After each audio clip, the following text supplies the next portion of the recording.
তব কথামৃত তপ্ত জীবনাম কবিভিরিতাং কলমশাপহম শ্রবণমঙ্গলং ভুবি গৃহণন্তি যে হরিদাজনা। নমস্কার, সৎপ্রসঙ্গ চ্যানেলে আজ আমরা জানব শ্যামা রূপটি হলো কেন এবং যোগমায়া বা কেন বলে এবং রাধাকৃষ্ণের যুগলমূর্তি মানেই বা কি, সেই সম্পর্কে ঠাকুর শ্রী শ্রী রামকৃষ্ণকে তার একজন ভক্ত গোবিন্দ বলছেন, আজ্ঞা শ্যামা এই রূপটি হলো কেন? শ্রী শ্রী রামকৃষ্ণ, সে দূরে বলে, কাছে গেলে রং নেই। দিঘির জল দূরে থেকে কালো দেখায়, কাছে গিয়ে হাতে করে তোলো কোনো রং নেই। ঈশ্বরের কাছে যত যাবে ততই ধারণা হবে তার নাম রূপ নাই। পিছিয়ে একটু দূরে এলে আবার আমার শ্যামা মা যেন ঘাস ফুলের রং। শ্যামা পুরুষ না প্রকৃতি? একজন ভক্ত পূজা করেছিল, একজন দর্শন করতে এসে দেখে ঠাকুরের গলায় পইতে।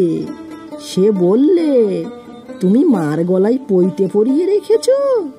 ভক্তটি বললে, ভাই তুমি মাকে চিনেছ, আমি এখনো চিনতে পারি নাই। তিনি পুরুষ কি প্রকৃতি তাই পইতে পরিয়েছি। যিনি শ্যামা তিনি ব্রহ্ম, যার রূপ তিনি অরূপ, যিনি সগুণ তিনি নির্গুণ। ব্রহ্ম শক্তি, শক্তি ব্রহ্ম, অভেদ, সচিদানন্দময় আর সচিদানন্দময়ী। গোবিন্দ যোগমায়া কেন বলে? শ্রী শ্রী রামকৃষ্ণ, যোগমায়া অর্থাৎ পুরুষ প্রকৃতির যোগ। যা কিছু দেখছ সবই পুরুষ প্রকৃতির যোগ। শিবকালীর মূর্তি, শিবের উপর কালী দাঁড়িয়ে আছেন, শিব সব হয়ে পড়ে আছেন, কালী শিবের দিকে চেয়ে আছেন। এই সমস্তই পুরুষ প্রকৃতির যোগ। পুরুষ নিষ্ক্রিয়, তাই শিব সব হয়ে আছেন। পুরুষের যোগে প্রকৃতি সমস্ত কাজ করছেন, সৃষ্টি স্থিতি প্রলয় করছেন। রাধাকৃষ্ণের যুগলমূর্তির মানে ওই যোগের জন্য বঙ্কিম ভাব।